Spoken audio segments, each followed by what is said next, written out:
Hello students, welcome to physics classes.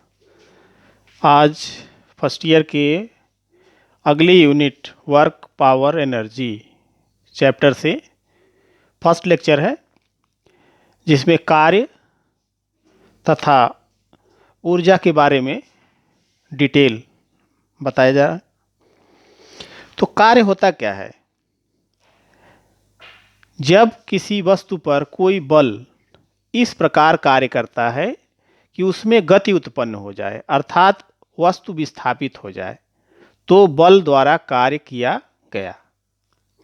कार्य की माप वस्तु पर लगाए गए बल और बल की दिशा में हुए विस्थापन, बल की दिशा में हुए वस्तु के विस्थापन के गुणनफल के बराबर होता है। जैसे कार्य कई तरह के होते हैं, जैसे मानसिक कार्य या फिर शारीरिक कार्य। लेकिन विज्ञान की भाषा में कार्य तब कहा जाता है जब जिस वस्तु पर वह लगाया गया वह वस्तु उसी दिशा में कुछ विस्थापित हो जाए, तो उसे कार्य कहते हैं। तो नियत बल द्वारा किया गया कार्य क्या होता है? जैसे मान लीजिए कि कोई वस्तु है, यह वस्तु पोजीशन ए पर है और इसको एफ बल लगा करके इसी दिशा में, बल की दिशा में एस दूरी विस्थापित कर दिया गया, तो किया गया कार्य होगा बल गुणे विस्थापन, यानी F इंटू एस। लेकिन अगर विस्थापन की दिशा से कुछ कोण पर अगर बल लगा हुआ है, तो अब वस्तु A से B तक अगर विस्थापित होती है, तो बल का जो कंपोनेंट है, घटक है, विस्थापन की दिशा में जो होगा उसे लेंगे, तो F का इस दिशा में कंपोनेंट हो जाएगा F cos थीटा। तो अब बल और गुणे वस्तु की बल के दिशा में विस्थापन, तो F cos theta into S, यानी Fs cos थीटा के बराबर होगा। तो यही कहा गया कि प्रथम स्थिति में जो कार्य है बल गुणे बल की दिशा में विस्थापन, यानी W equal to F into S, और द्वितीय स्थिति में जो किया गया कार्य है बल गुणे बल की दिशा में विस्थापन, अर्थात W equal to F cos theta into S, यानी एफ एस कास थीटा, जहाँ थीटा लगाए गए बल F तथा विस्थापन की दिशा के बीच बना कोण है। अब इसे अगर हम सदिश वेक्टर यानी सदिश बीजगणित के रूप में, अर्थात वेक्टर के फॉर्म में अगर दिखाएं, तो कार्य क्या है? कार्य एक अदिश राशि है। कार्य जो है अदिश राशि है। W equals to F dot S, यानी इससे मिल जाएगा फिर एफ एस कास थीटा, और यह क्या है? एक अदिश राशि है। कार्य एक अदिश राशि है। कार्य का मात्रक जूल तथा विमीय सूत्र mL2T-2 होता है। अब एक जूल किसे कहेंगे? यदि किसी वस्तु पर 1 न्यूटन का बल लगाया जाए और वस्तु बल की दिशा में 1 मीटर विस्थापित हो जाए, तो बल द्वारा किया गया कार्य 1 जूल होगा। और ये तो हो गया एमकेएस में। अगर सीजीएस पद्धति में कहा जाए, तो कार्य का सीजीएस पद्धति में मात्रक अर्ग होता है, और अर्ग छोटी इकाई होगी। इस तरह से 1 जूल बराबर 10⁷ अर्ग। एसआई पद्धति में कार्य का गुरुत्वीय मात्रक किलोग्राम भार मीटर, किलोग्राम भार मीटर अथवा किलोग्राम बल होता है, जिसे केजीएफ कहते हैं। तो 1 केजीएफ इक्वल्स टू, मतलब केजीएफ से क्या तात्पर्य हो गया? Kilogram force. तो 1 किलोग्राम का 1 हो गया, और जी से मल्टीप्लाई करना है, तो जी 9.81, तो इस तरह से ये हो गया 9.81 जूल। और अगर सीजीएस की बात करें तो 1 ग्राम भार सेंटीमीटर के टर्म में कहेंगे तो ये 981 अर्ग होगा। लघु व्यवहारिक मात्रक इसका इलेक्ट्रॉन वोल्ट होता है, और 1 electron volt equals to 1.6 10⁻⁻19 joule. इसके अन्य मात्रक कैलोरी और किलोवाट आवर भी होते हैं, किलोवाट घंटा। तो 1 कैलोरी 4.186 जूल, और 1 किलोवाट आवर यानी 1 किलोवाट घंटा जो 3.6 इंटू 10⁶ जूल के बराबर होता है। तो ये है कार्य की कुछ इकाइयाँ। कार्य की प्रकृति, फार्मूला में हमने देखा कि जो बल द्वारा किया गया कार्य है वह W बराबर Fs cos थीटा है। तो अब यह इस पर निर्भर करेगा कि थीटा क्या है। तो थीटा की वैल्यू पर किया गया कार्य की प्रकृति को निर्धारित किया जाता है। तो यदि थीटा न्यून कोण है, यानी theta is less than 90 degree, तो उस स्थिति में कास थीटा की जो वैल्यू होगी वह धनात्मक होगी, और जब धनात्मक होगी तो जो किया गया कार्य है वह भी धनात्मक होगा। जैसे कोई बच्चा अगर खिलौने वाली कार है और उसको रस्सी से बांध करके खींच रहा है, तो क्षैतिज से कुछ कोण पर वह बल लगा करके खींचेगा, तो थीटा की वैल्यू 90 डिग्री से कम होगी, तो जो किया गया कार्य होगा वह धनात्मक होगा। यदि थीटा का मान 90 डिग्री से 270, यानी थीटा का मान जो है 90 से अधिक और 270 से कम हो, तो उस स्थिति में कास थीटा का मान ऋणात्मक होता है। और जब कास थीटा का मान ऋणात्मक होगा तो जो किया गया कार्य है यह W यह भी ऋणात्मक होगा। जैसे घर्षण बल द्वारा किया गया कार्य ऋणात्मक होगा, क्योंकि सपोज कर लीजिए कि टेबल पर कोई बुक रखी गई है या कोई बॉक्स रखा गया है, उस बॉक्स को आप खींच रहे हैं किसी बल से, तो जो घर्षण बल होगा वह गति के विपरीत दिशा में मेज और उस बॉक्स के संपर्क तल की तरफ लग रहा होगा। तो विस्थापन और घर्षण बल दोनों की दिशा एक दूसरे के विपरीत हो गई, अर्थात थीटा बराबर 180 डिग्री और कास 180 की वैल्यू होती है -1। तो इस तरह से जो किया गया कार्य होगा वह ऋणात्मक होगा। तीसरी स्थिति होती है कि यदि थीटा की वैल्यू 90 डिग्री है, थीटा की वैल्यू 90 डिग्री है या 270 डिग्री है, इन दोनों ही स्थिति में कास की वैल्यू 0 होगी, और जब कास की वैल्यू 0 होगी तो जो किया गया कार्य है वह 0 होगा। जैसे अगर कोई क्षैतिज प्लेटफॉर्म पर कुली अपने सिर पर कोई बोझ रखकर इधर उधर जाता है, तो गुरुत्व बल के विरुद्ध किया गया कार्य 0 होगा। कैसे 0 होगा? गुरुत्व बल हमेशा नीचे की तरफ होगा, ऊर्ध्वाधर नीचे की तरफ, और जो विस्थापन है वह प्लेटफॉर्म पर क्षैतिज है, तो गुरुत्वीय बल की दिशा और विस्थापन की दिशा के बीच जो कोण बनेगा वह 90 डिग्री का बनेगा, और जब 90 डिग्री का बनेगा तो कास 90 की वैल्यू होती है 0। तो इस तरह से जो किया गया कार्य है वह भी होगा 0। ठीक इसी तरह से यदि किसी ऑर्बिट में कोई सैटेलाइट घूम रहा है, तो उस पर जो अभिकेंद्र बल लगेगा वह जिसके अबाउट घूम रहा है, परितः घूम रहा है, उसकी तरफ लगेगा, अर्थात केंद्र की तरफ होगा, सर्कुलर पाथ में केंद्र की तरफ होगा। और यह जो सैटेलाइट है यह ऑर्बिट में जो घूम रहा है सर्कुलर पाथ पर, तो इसकी दिशा कुछ होगी, तो हर बिंदु पर इसका वेग बदलता जाएगा, और इसका जो डिस्प्लेसमेंट है वह लगाए गए बल यानी अभिकेंद्र बल के साथ जो कोण बनाएगा वह 90 डिग्री का बनाएगा। तो इस तरह से इस पर भी कोई कार्य नहीं होता, अर्थात जो कार्य होता है वह कार्य 0 होता है। अब ये तो हो गया नियत बल के लिए। अब है परिवर्ती बल। परिवर्ती बल से क्या तात्पर्य है? जब किसी वस्तु पर लगने वाले बल का परिमाण या दिशा या दोनों ही समय के साथ या वस्तु की स्थिति के साथ बदलते हैं, तो ऐसे बल को परिवर्ती बल कहा जाता है। परिवर्ती, वेरिएबल, मतलब कि बल का मान जो है घट बढ़ रहा हो। चूंकि बल परिवर्ती है, अतः कुल कार्य को छोटे छोटे विस्थापनों में कृत कार्यों के योग के बराबर होगा। तो जो कुल कार्य होगा अब इस तरह से निकालते हैं। जैसे देखें, ये डिस्प्लेसमेंट है और ये फोर्स लग रहा है, यह P से Q की तरफ गया। अब P से Q के नीचे की जो एरिया है इसको हम छोटे छोटे खंडों में बांट सकते हैं। तो ये छोटे छोटे खंड में जो बांट दिया हमने, एक बीच का छोटा सा खंड ले लिया डेल्टा x, इसका जो है चौड़ाई है, मतलब कि डिस्प्लेसमेंट है। तो इस पर जो किया गया कार्य है वह कितना होगा? बल गुणे विस्थापन। तो एक के लिए हो गया बल गुणे विस्थापन F इंटू डेल्टा एक्स। इसी तरह से इसमें बहुत से खंड हैं, तो बहुत से खंड हैं तो सभी खंडों के लिए अलग अलग निकाल करके और अगर उसको जोड़ दिया जाए तो कुल किया गया कार्य हमें प्राप्त हो जाएगा। तो गणित की भाषा में हम लिखते हैं समेसन।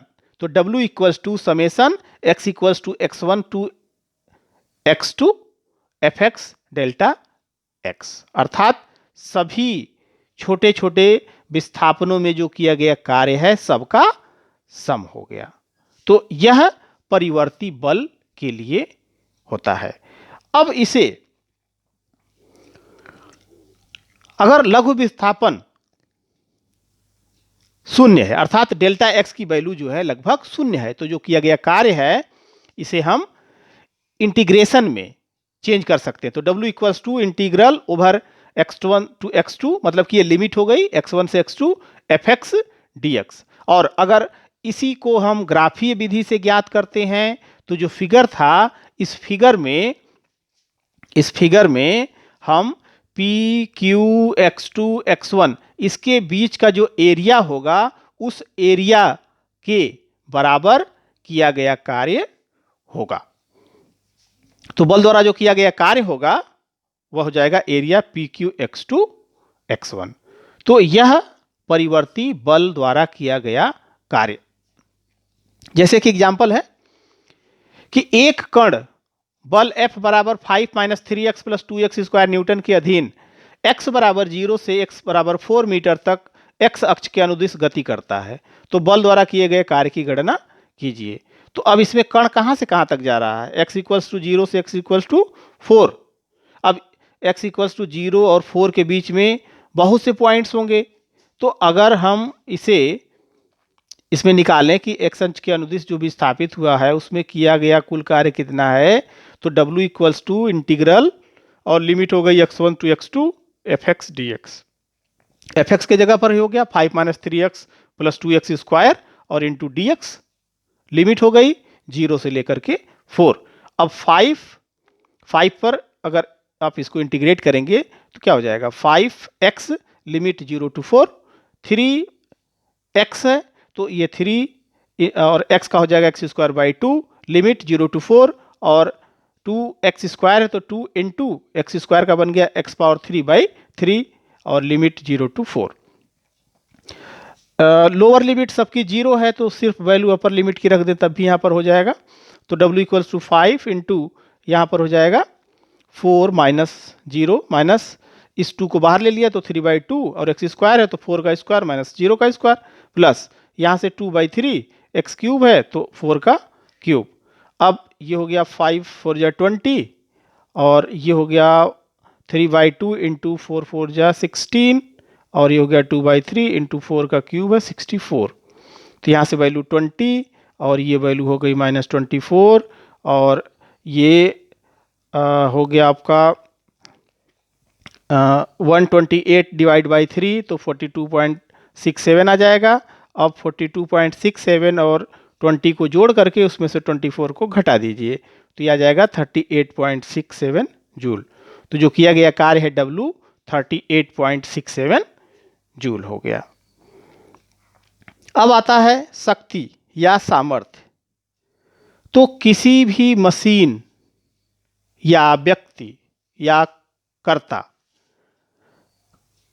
के द्वारा जो कार्य करने की समय दर होती है, rate of doing work per unit time कह सकते हैं। तो कार्य करने की समय दर को सामर्थ्य कहते हैं। किसी मशीन या कर्ता के द्वारा कार्य करने की समय दर को उस मशीन या कर्ता की सामर्थ्य कहते हैं। तो सामर्थ्य बराबर हो गया कार्य बटा समय। शक्ति को दिखाते हैं पावर P से, कार्य W और समय T, तो P equals to W by T। इसका मात्रक होता है जूल प्रति सेकेंड या SI यूनिट वाट होती है और विमीय सूत्र mL2 T-3 होता है। If delta T tends to 0, समय बहुत ही सूक्ष्म है तो मशीन या कर्ता की जो तात्क्षणिक शक्ति है, इंस्टेंटेनियस पावर, वह P equals to dW by dt लिखी जाती है। और शक्ति का जो व्यवहारिक मात्रक है यह अश्व शक्ति हार्स पावर होता है और 1 हार्स पावर इक्वल टू होता है 746 वाट। जैसे आप देखें अपने घरों में जो पानी के मोटर के पंप लगे हुए हैं वह 1 HP या 0.75 HP या हाफ हार्स पावर ऐसे कहा जाता है कि उसका लगा हुआ है। तो जो शक्ति है वह अश्व शक्ति के फॉर्म में नापी जाती है। इसकी जो बड़ी इकाई है किलोवाट और मेगावाट होती है। जैसे किलोवाट में 10³ वाट, मेगावाट 10⁶ वाट। सामान्य व्यक्ति की शक्ति जो है 0.05 हार्स पावर से 0.1 हार्स पावर होती है। अगर बल के पदों में सामर्थ्य को प्रदर्शित करें तो कैसे दिखाएंगे? तो हम ये पढ़ते हुए आ रहे हैं कि किसी मशीन द्वारा जो किया गया कार्य है dW इक्वल्स टू होता है F डॉट ds और तात्क्षणिक सामर्थ्य P equals to dW by dt।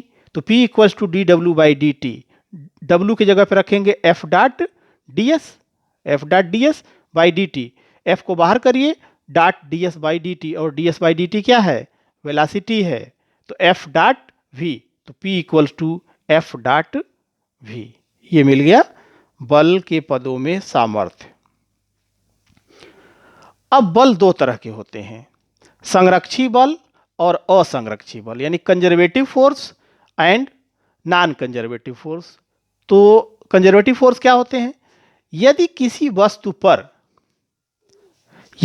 वस्तु पर कार्यरत बल द्वारा अथवा उसके विरुद्ध किया गया कार्य वस्तु की केवल प्रारंभिक एवं अंतिम अवस्थाओं पर निर्भर करता है। वस्तु की केवल प्रारंभिक और अंतिम अवस्थाओं पर निर्भर करता है, उनके बीच के वास्तविक गमन पथ पर नहीं। तो ऐसे बलों को संरक्षी बल कहते हैं। जैसे गुरुत्वीय बल, प्रत्यास्थ बल, विद्युतीय बल, चुंबकीय बल, ये सब जो है संरक्षी बल कहे जाते हैं।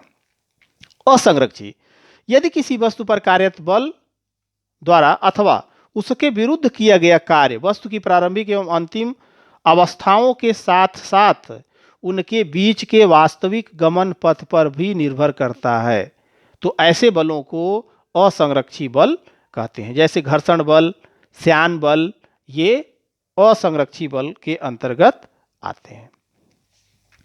ऊर्जा किसे कहते हैं? ये तो आप सभी लोग इससे परिचित हैं। जैसे हमें ऊर्जा कहाँ से मिलती है? भोजन से प्राप्त होती है। गाड़ी मोटर, ये जो वाहन चलते हैं, इनको ऊर्जा कहाँ से मिलती है? पेट्रोल या डीजल से मिलती है। जो भाप से चलने वाले हैं उनको कोयला जलाया जाता है और उसके अंतर्गत भाप के द्वारा जो है वो मिलती है।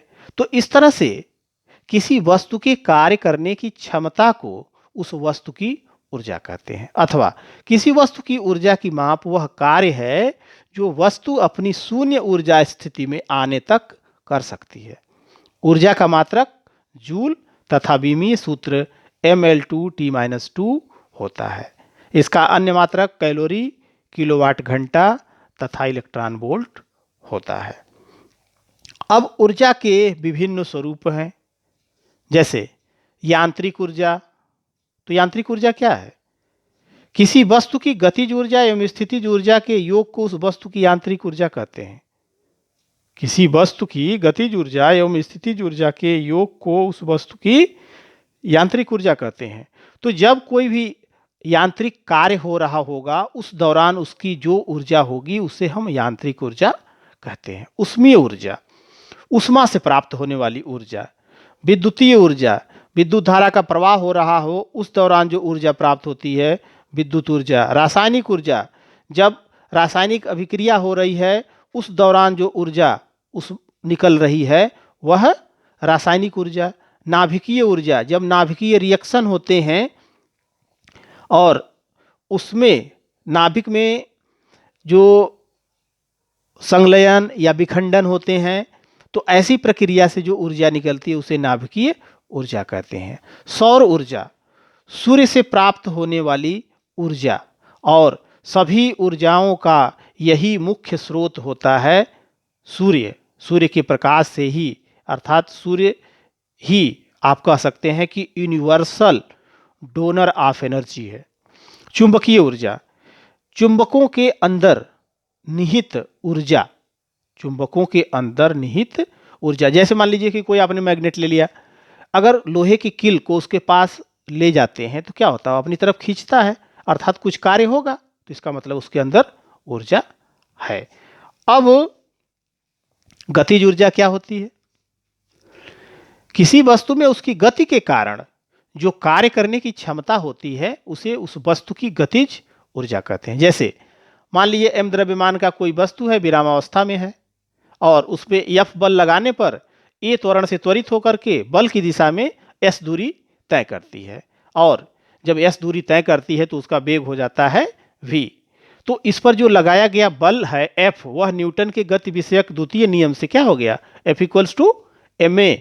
और गति के द्वितीय समीकरण जो v square equals to u square plus 2s होता है, इससे अगर आप निकालेंगे तो v स्क्वायर इक्वल्स टू प्रारंभिक वेग इसका 0 है, तो 0 प्लस 2as, इससे s की वैल्यू हो जाएगी v square by 2a। s निकल गया और f यहाँ से दिया गया है, तो जो बल द्वारा किया गया कार्य है w बराबर f इंटू एस, तो f के जगह पर हो गया ma इंटू एस के जगह पर हो गया v स्क्वायर बाई 2a।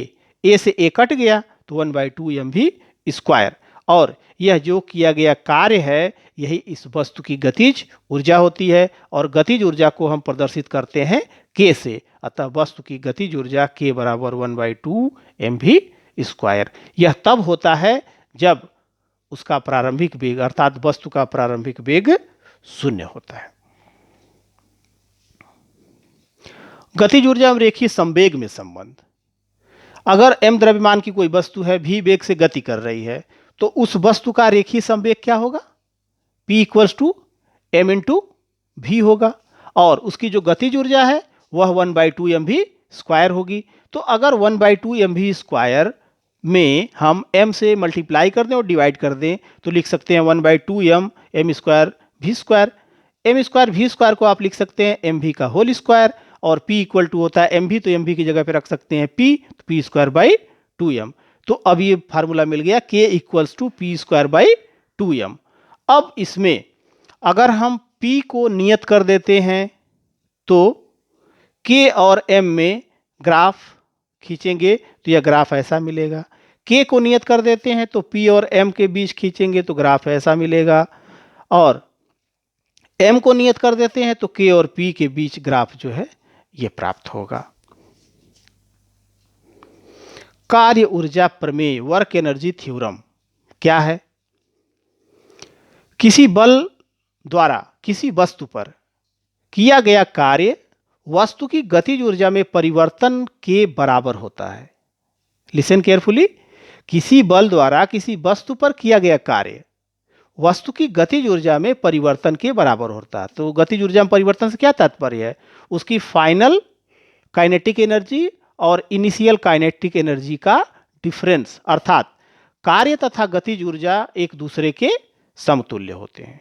तो मान लिया कि हम द्रव्यमान की कोई वस्तु u वेग से गतिमान है, F बल लगाने पर a त्वरण से त्वरित होकर बल की दिशा में s दूरी तय करती है तथा वेग भी प्राप्त कर लेती है।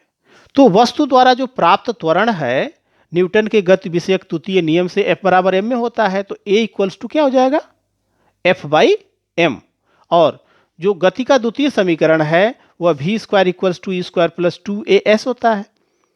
तो यहां से मिलेगा v square equals to u square plus 2as equation, u square को लेफ्ट साइड ले जाए तो v square minus u square equals to 2as।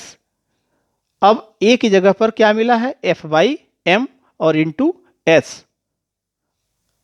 m को लेफ्ट साइड ले जाइए और 2 भी लेफ्ट साइड जाएगा तो 2 डिवाइड हो जाएगा, और यह हो जाएगा f इंटू एस, तो f इंटू एस, और ये 1/2 mv square minus 1/2 mu square, 1/2 mv square, 1/2 mv square यह फाइनल काइनेटिक एनर्जी, और 1/2 mu स्क्वायर यह इनिशियल काइनेटिक एनर्जी। परंतु बल द्वारा जो किया गया कार्य है w बराबर f इंटू एस होता है, तो fs हो गया किया गया कार्य, अतः w बराबर 1/2 mv square minus 1/2 mu square. तो यह 1/2 mv square minus 1/2 mu square kinetic energy में अंतर को प्रदर्शित करता है और यह अंतर किसके बराबर है? उस वस्तु पर बल द्वारा किया गया कार्य है। तो यहाँ पर बल द्वारा किया गया कार्य और गतिज ऊर्जा में हुए परिवर्तन दोनों एक दूसरे के समतुल्य हैं और यही कार्य ऊर्जा प्रमेय है।